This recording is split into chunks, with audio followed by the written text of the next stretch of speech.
Good morning and welcome to Life and Style. We on Talk to Pastor Chris. I'm your host, Chris J. Atemo. You know how we go about it. You need to follow us on our social media platforms at KTN Life underscore Style for both Twitter and Instagram, KTN Life and Style for Facebook. Well, on the discussion today, we're going to be talking about the matter of taking time off a relationship. Is that even something that is supposed to happen, especially for those who are married? Well, even for those who are in serious relationships, do you at some time feel like you need to take time off? Is there any valid reason for that? To help me, I've got two ladies and a gentleman. I've got Rose Gishuhe, who is a data analyst. I've got Frank Wairishu, who is a life coach, and Wamboi Ndiga, did I say it right? Yes, who is also a life coach, and they're going to take us through this. So remember, you need to tweet KTN Life and Style is the hashtag. Follow us everywhere.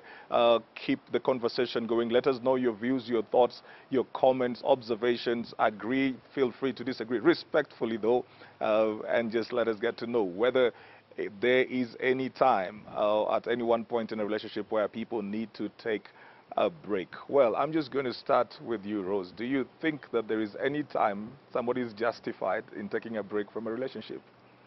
I think a committed relationship, because there's a big difference. If you're dating, it's justifiable to say, let me take a break, evaluate whether it's really the whole thing is adding up. Then after that, we can come back together. But in a marriage, it's a bit complicated because you wonder sometimes you have children and you're wondering, if I take a break, am I taking off with the children because they need me as a mother, or do I take off and just leave them with the father? So it is something to evaluate, and you ask yourself, you're taking a break, is it from this person, or there's a situation that is not working very well between the two of you?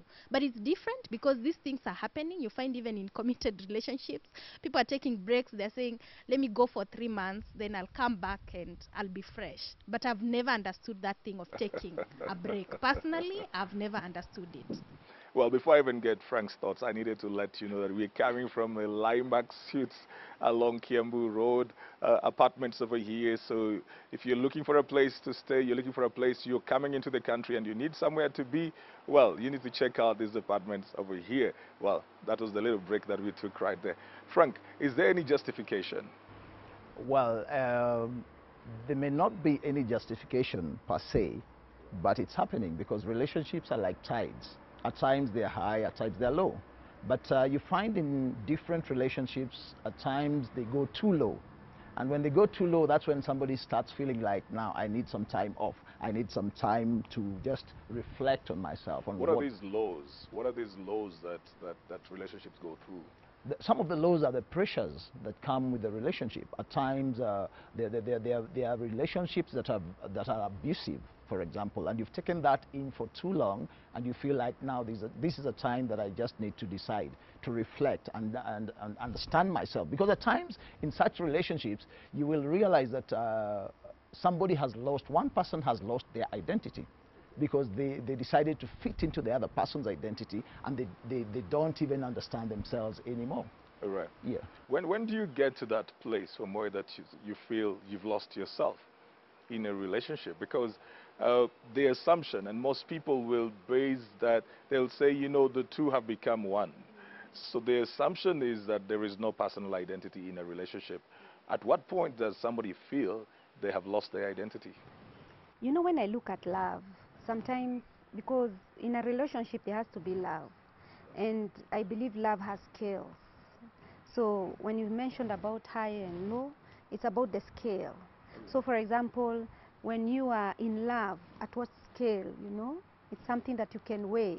Are you so much in love? That's why we describe words like madly in love, because people can see that madly in love. But sometimes after a relationship, you find that as it goes on, it should progress towards climaxing, not going down. So for example, you start from affection, just affection, general affection, and then you fall in love. That's another level. And then you go, there's something I call the scales of love. So from affection, it's just you know, you just love somebody. Anybody can do that. But falling in love now again, it becomes exclusive. Then you go to pleasantness, just being pleasant even after falling in love. So when you mention something like when someone feels low, or when someone is feeling it's because you're not moving towards those scales. you're just maybe just affectious, you know, I just like you, but I'm not going into falling in love. And when you're married, that's the unfortunate part of it. It could be very difficult that you got married, you never fell in love, you're no longer pleasant with one another, because those are the things that keep people together. And that's why you find that some people say, oh, I've had enough of you, let me go. And the danger is, if you say go, I mean, like separate, whether physically or even socially, you know, you can be in the same room married, but we are like having a break with one another. Even the silent treatment is a mini of a kind of, you know, the silent treatment we give one another, I'm not talking to you, is a kind of, let me get me a break from you. So it's important that even in that time of break, you have to evaluate yourself. Where am I going? What am I doing instead of going to a climax? What is it that I'm doing that is causing us to go the other way? So in those scales of love, it's important to know, am I still falling in love? Am I pleasant to one another? Am I having togetherness with this person? Because that is what drives us into becoming more cohesive and more in love, as opposed to saying this is enough. But, all right. Two things that arise from what you have just said, because when young people, I see a lot of inbox messages that come in, questions that people keep on asking, and they met like the other day, and probably there's a situation, there's a pregnancy and something, and they'll always be saying, I am so in love with him. You know, it is the first 3 weeks, it's the first 4 months, and they will always believe that they are so in love. Then there is also that belief that when people have stayed together for a long while, it is the love that suffers. So are you saying that at the beginning, this beginning point, they're not really in love, it's just affection? It is just affection, and in the scales of love, which I'm talking about, is that you just become affectious to somebody, and men drive that. It's not women, it's men. You know, they you know, so they take you out for dinner, they do this for you, and ladies think, oh wow, this is nice, and then they fall in love. But the With the man treatment, is right? still at affection. He has not fallen in love. So they've fallen in love with the treatment. They've fallen in love with the treatment, with this good thing. And it takes so long for a man to move from being affectious to you into falling in love. So we move more faster, ladies. So you say, oh, I'm in love with him, but the guy is still just love. I mean, he's not yet fallen in love with you. He's still thinking about you, loving you. All right. But Rosa, I've got to come back to what Frank said. You know, sometimes somebody feels they've lost their identity and they're trying to recover themselves. What is this place that somebody gets to and they feel they're lost in the marriage and they need to recover themselves? I think over time, and I know this happens in so many growth curves, whereby you get together, you get so much into each other, then you realize, I need to grow as an individual. I have lost so much as an individual. And that's where I think it's very important for the two parties, as much as we become one, it's good to pursue different interests apart from your marriage, so that you have relationships and, you know, connections, and you're growing as a person, so that you don't suffocate your partner with so much, I'm just growing, you know, it's like a full-time job. Yes, to be married is full-time. It's a full-time job. Yes, it's a full-time, but you're not so much into it, so that you enrich it from other areas of your lives, like pursue a career, pursue a hobby, pursue other things. And for me, that is what I think should be a good break. Though, on the contrary, we have situations whereby one person even needs to go for a rehabilitation or to a rehab center. We've seen these things happening. Again, I think that is a healthy way of dealing with the different conflicts that come in marriages. So when you're talking about, you know, somebody feels that they're lost in it, you have mentioned a few things, like, so maybe somebody feels they've given too much. And just speaking from what you have talked about, it's like, you know, I put my career on hold so that the marriage works. I put my interests on hold so that the marriage works. I've cut off my friends so that this marriage works.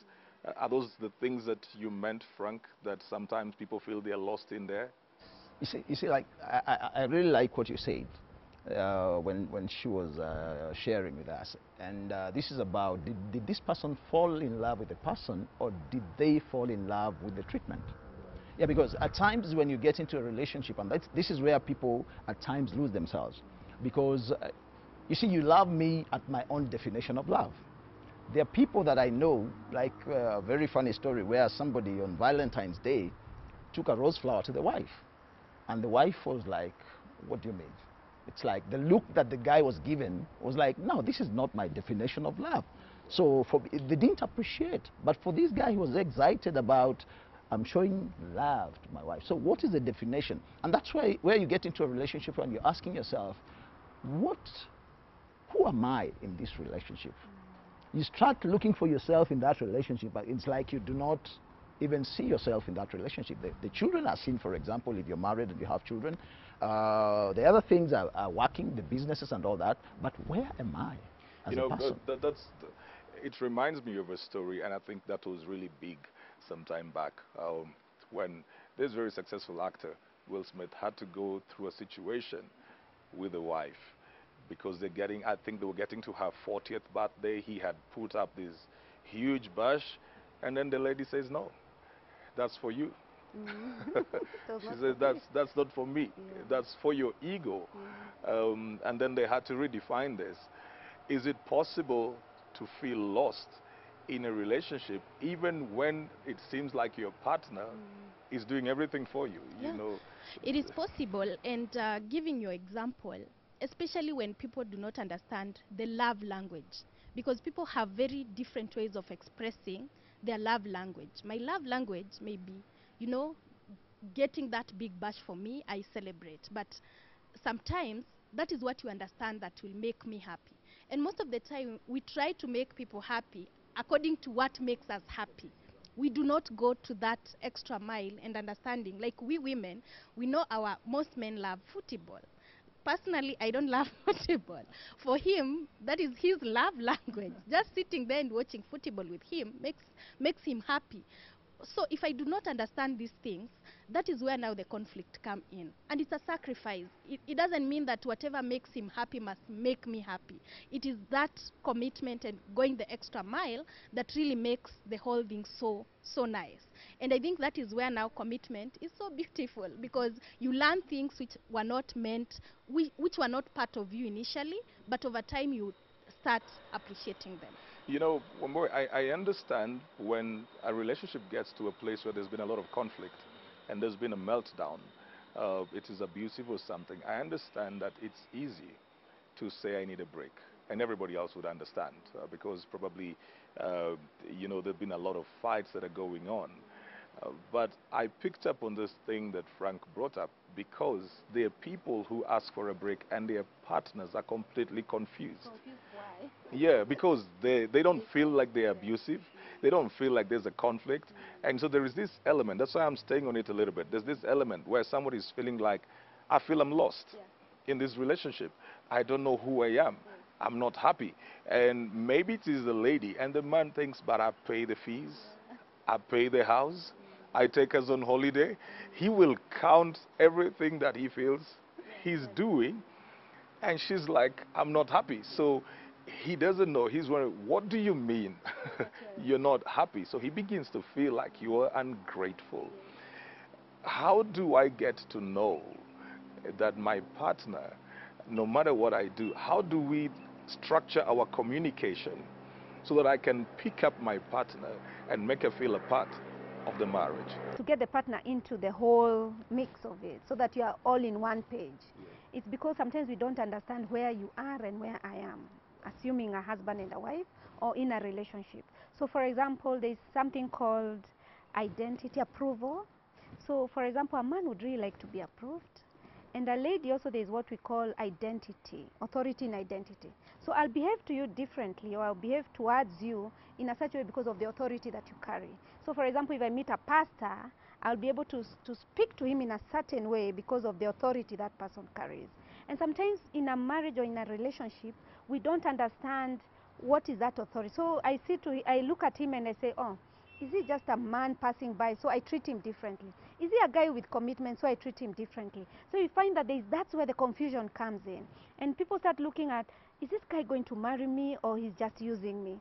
So if I, by any sense, feel, oh, he's just using me, the way I'll treat him is in that line. And so the guy becomes confused because maybe in his own mind, he really wants to treat you well, he thinks of you as a wife, but he has not told you yet.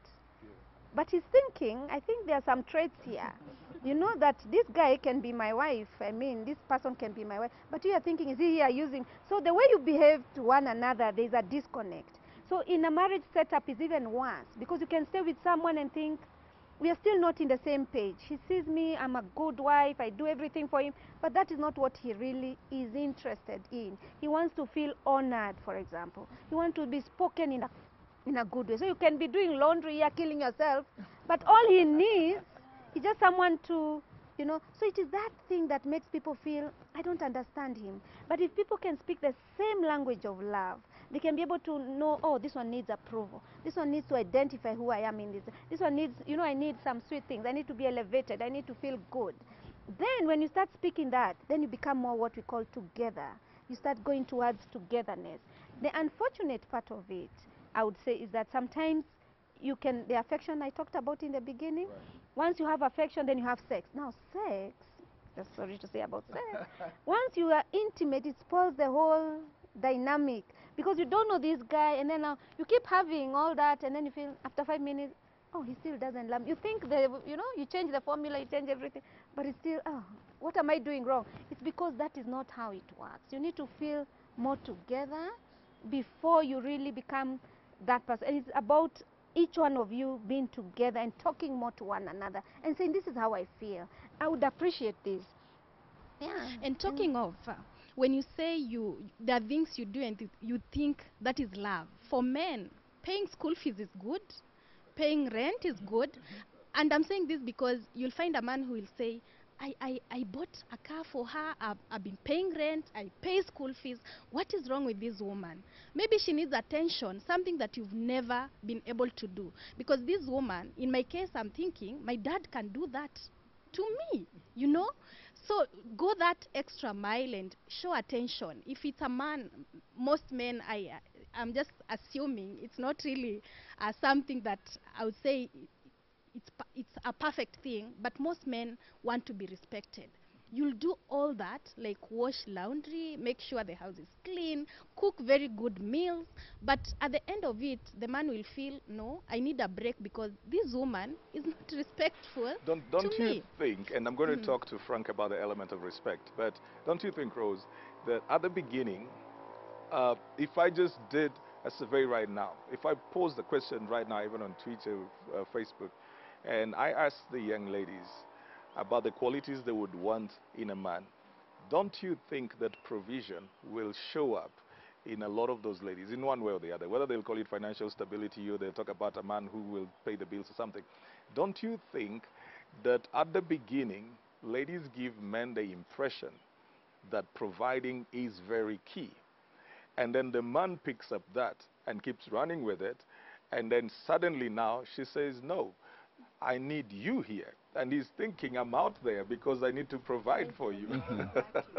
Don't you think that there is a way that at the beginning, ladies also make men that all that is very necessary? Now, when she has it, then she begins to say, now I want you over here. And he's thinking, I'm doing this for you. Don't you think so? Very true. We give that impression. Actually, not even young ladies. Most women will give that impression. I need someone who can really provide. But at the end of it, in the process of providing, you miss out on the most important things. Because, Pastor Chris, if at all my dad can pay rent, pay school fees for me, he's taken me through school and all that, you know, you'll start comparing and wondering, how come he can't show me the attention that I so badly need as a wife or as a girlfriend? I'll give you free advice before I talk about the respect issue. I'll give you free advice. I say this all the time. Okay. I'll give you free advice. That whatever men are given as an impression at the beginning is what they run with. Men nearly have a programming system in their computer that what you tell him at the beginning, he will run with for a very long time. So if you meet a man and then he's not working, he's not trying to do anything, and then you say to him, don't worry, babe, I'll take care of you. You don't complain 5 years down the marriage that this guy is not looking for a job, because his mind registered what you said. If you do what she said, like, you know, you offer your body at 1 week, and then 1 year down the line you're complaining, I want him to know me. No, there's this thing that you put in his computer at the beginning, which was you went to bed with him. So now you're trying to know him, or you want him to know you. His mind is not programmed for that. It is programmed for that particular activity. And I think that is where a lot of ladies usually have a breakdown. Yeah. And you see what she introduced, like when she's using her body to do that. Now the question is, the topic of the day, would this person later on, because for them their impression was, if I give in to this person will love me, or this person will stay with me. Yeah. And then that becomes the thing that he only does and doesn't do the rest. So will that take you to a point where you feel like you need a break? Because this guy is just using me. He's not doing the rest of the stuff. So it's the impression that you created at first.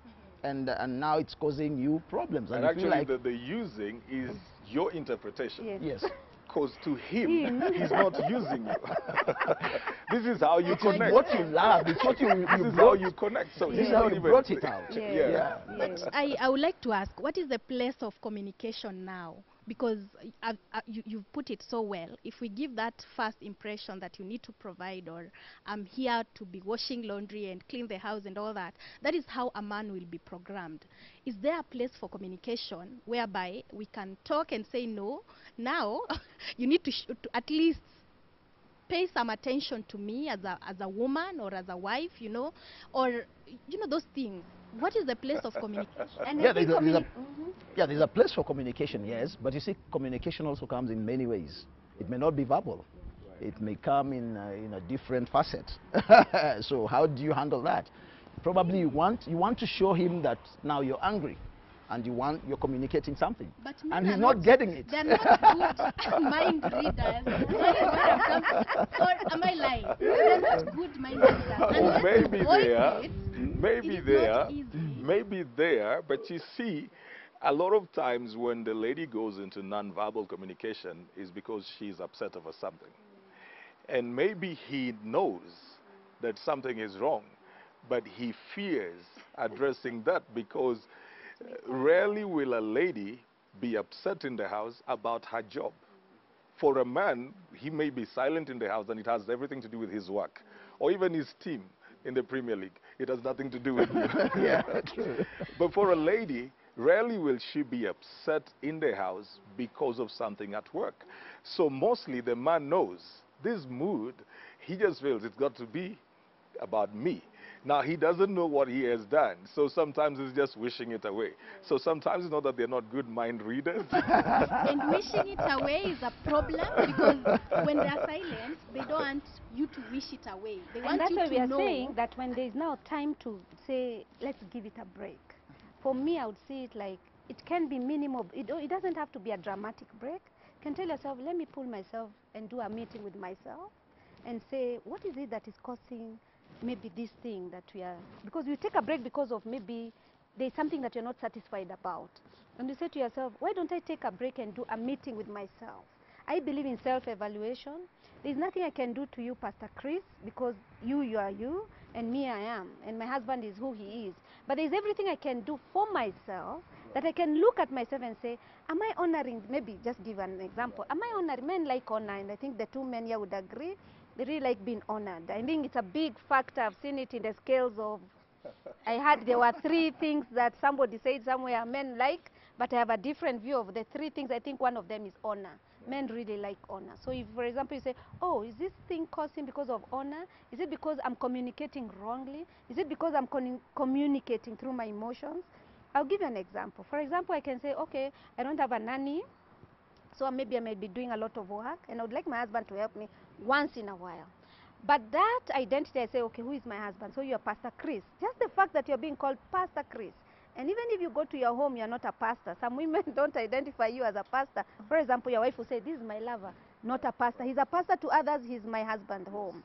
But just because my husband, for example, is called a pastor, the day he was called a pastor, it changed a lot of me. Because I said, wow, he was given this honor. So now, how do I see my pastor going to wash for me dishes or take, So for me, I elevated him. I'm just giving an example. I elevate him to that level of a pastor. So he must start, even in my own house, I can feel the pastor, the honor, So he's given a chair of maybe an MP. Then I say to myself, okay, he's an MP to others, but in my house, since now he's a member of parliament, I also have to. So it is those kind of things that women have to. He has been given to be adjust to yourself and call yourself into a meeting. The same thing with a man and say, okay, what is it that I'm doing? Because I believe that if you call yourself into a meeting and say, what is it that I'm doing wrong? What can I do better? I think you'll be able to communicate better. And that's why I'm saying even in a marriage, you can take a time off, but a split second, not like for a year. You know, what you've raised up is a certain element of pressure that people feel, where a spouse is trying to cope with a particular status or a happening or a certain reality in their partner's life. Like maybe this person has been elevated, so I'm thinking, okay, I need to fit in somehow, and it changes the dynamics of how we relate. Then I begin to feel like I'm losing something because we used to just be friends. We used to just hang out as John and something. So now there's the public over here, there's the glare, and there is a sense of pressure. But even when there is that element of pressure, before Frank had talked about the thing of losing yourself. So even if there is that element of pressure, how do we communicate so that somebody doesn't just wake up to the fact that somebody is saying, I need to go away? How do we communicate? Because, you know, you may be feeling the pressure and the other person does not know that you're feeling the pressure. You may be feeling you're lost, but the other person does not know that you're feeling lost in it.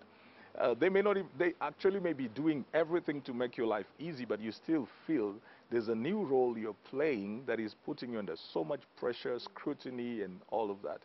How should somebody communicate so that their partner knows that there is something that is beginning to just shift in that relationship? Frank. Yeah, now this is where you get to learn your partner. Yeah. You see, and you're asking that question, and I'm thinking, because on 3 occasions, I've been married. I'll be celebrating my 22nd anniversary this year. Marriage, and yeah. Thank you so much. And I've seen my wife cry 3 times. So in those 3 times, every time she cried, I got scared. Because I don't understand why she's crying. It's a man thing. It's a man thing Yeah. out there. It's a man thing. When the woman gets emotional, we don't know what. She's crying. And she has not communicated to me. And I want to know why. Why are you crying? And I don't get a lot of feedback from that. And so that The first person communication- you thought is, what have you done? What right? have I done? Yeah. And then I'm told it's about you. It's not even about you, but she's crying.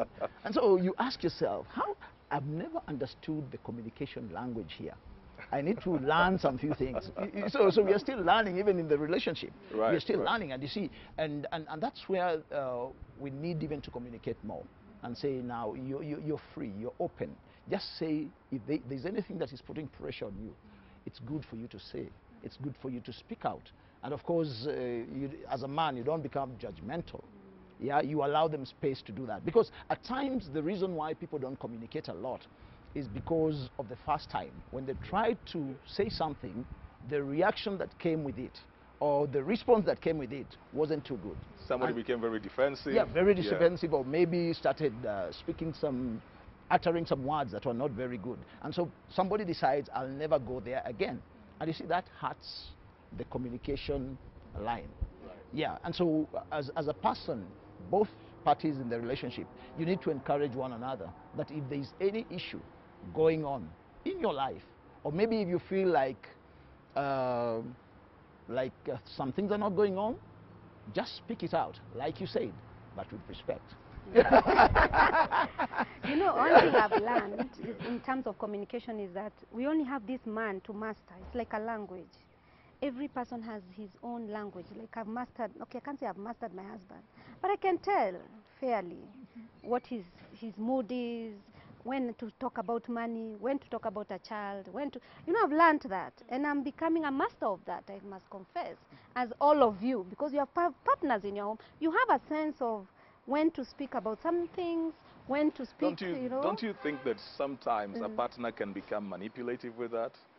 Where, for example, they know you want to raise a certain issue, and so they change the mood. So that you don't bring it up. Now, that's where now we have to mature. That's called maturity. Yeah. We need to really mature to the sense that, and we trust our partners to say, can we mature in this? Because that's where, if you know his downtime, shouldn't raise, there are some things you shouldn't raise. But there's during somebody downtime. who's watching whose partner may not be mature, or, Yeah. you know, it may not be this. And sometimes they deal with partners that when they want to raise up an issue, the person raises the temperature in the house. For the other person, we may be talking about maturity, but for the other person, it could be survival.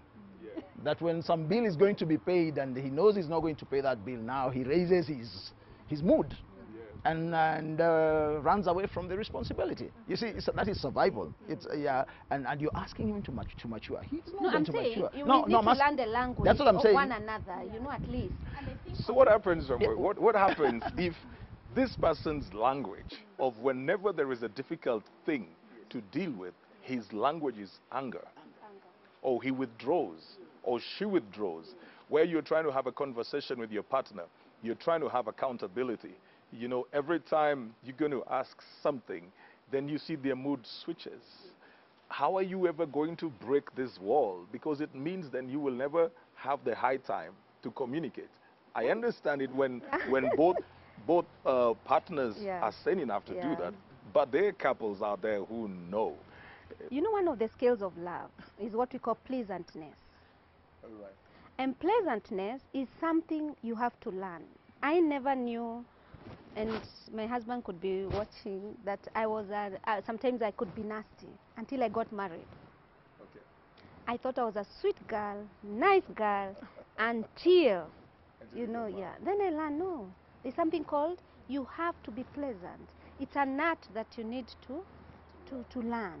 And so in pleasantness has something called honor. For it to work, has to have something to do on. So once you bring honor into it, even in your conversation, in your speech, in the way your demeanor, even your simple, the way you talk and your hands, and you know, once you say, oh, I want to be pleasant, count up to 100 if you need to when you're hungry, go to all courses of how to control your stress, and that's how now you become more. So if your partner recognizes that you're becoming better in terms of how we deal with issues, I can assure you, if you do it 2, 3, 4 times, you can become better. Because sometimes we leave it, and it's the danger. That's the danger. We just leave it and let it be. Oh, I'll talk to him like this, I'll respond like this, and it's not right, you know. So that pleasantness and honor within the household is very, very, very Don't important. you think, and let me push it to Rose, don't you think that in the scenario that I've described can be very draining?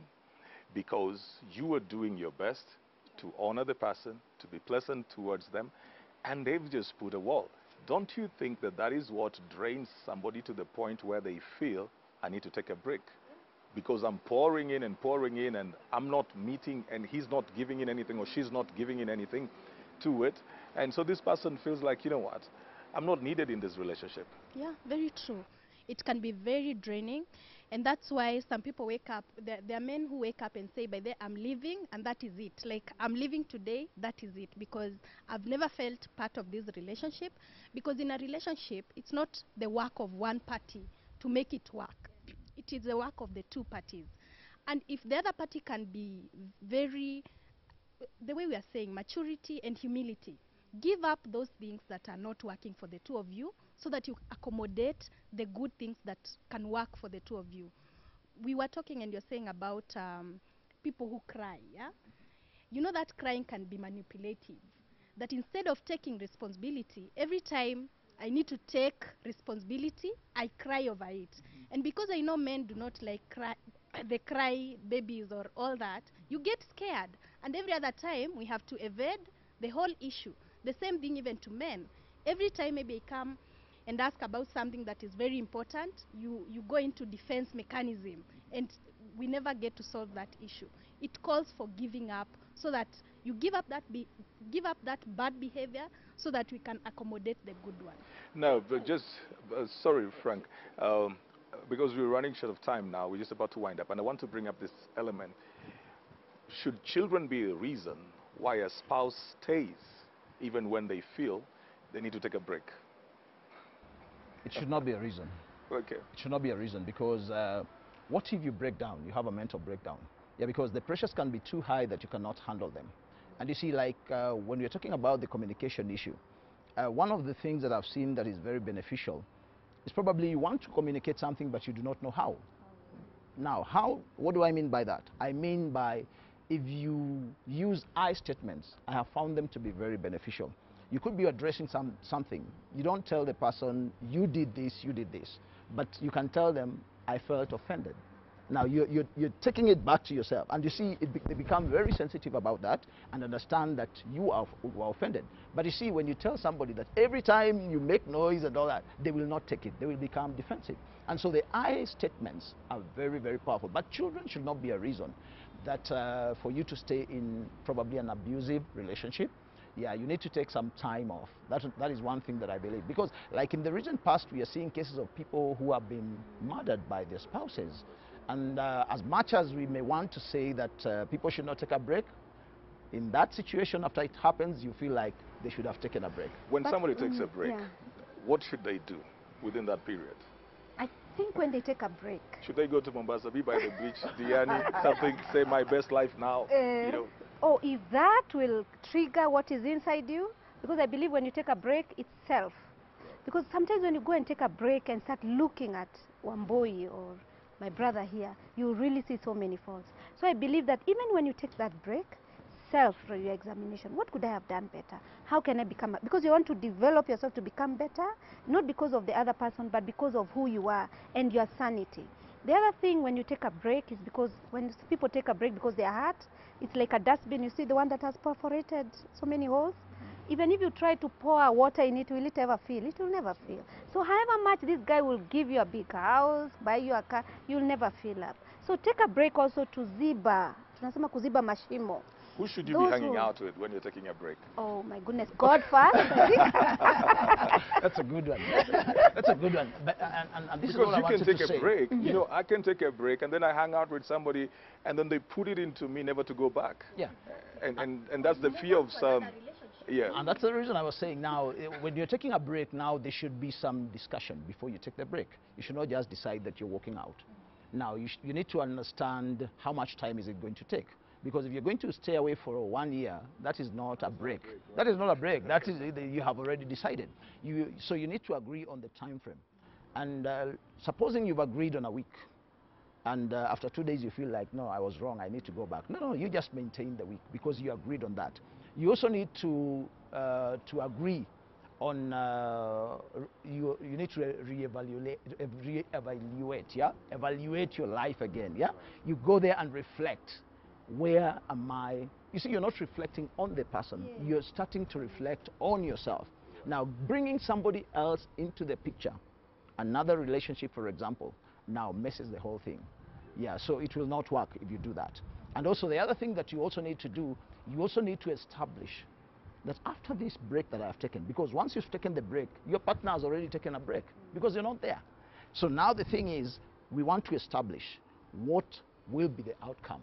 What is this thing that we want to have after this break? Because we must have results. It's not what are we targeting to do. So those things need to be put into consideration. Yeah, even right before you take the break. Okay, Rose, we're winding up. But how should a partner support a partner who wants to take a break? You know, because there are those who will say, okay, I want to take a break. Then the partner says, okay, you can go be with your mom or your sister somewhere. Then they're calling 5 times a day. How should a partner support the one who feels they need a break? I think it's important to be very understanding, and that's where now maturity comes in, to understand that this is an individual with his or her own needs, and they need to take care of that before they can be able to empty anything to this relationship. If you are able to do that, then that is good. And again, for the one who is taking a break, they need to give a time frame and to at least tell that they are still committed to this relationship, because there is a possibility so it's that not an exit, it's not a exactly exit, you're not right? exiting the relationship, because there's a possibility once you take a break, I equally continue on with another relationship, because it happens a lot. Well, that's discussion for another day. Thank you so much, Rose, Frank, and Wamboi. That's all the time that we have had for you on Talk to Pastor Chris this Wednesday morning. You know, we're coming to you from Limax Suits, that is along Kiambu Road, off Kiambu Road, the Four Ways Junction, just shortly after that, around Four Ways Estate. There are apartments over here. There's a lovely place out over here that you can come hang out. You know, you want a place to stay, you can check this out. Crystal Okusa is coming up next. Remember to keep the conversation going. KTN Life and Style is the hashtag. Don't go anywhere. Crystal is coming up with Style with Crystal. Stay right here. Life and Style.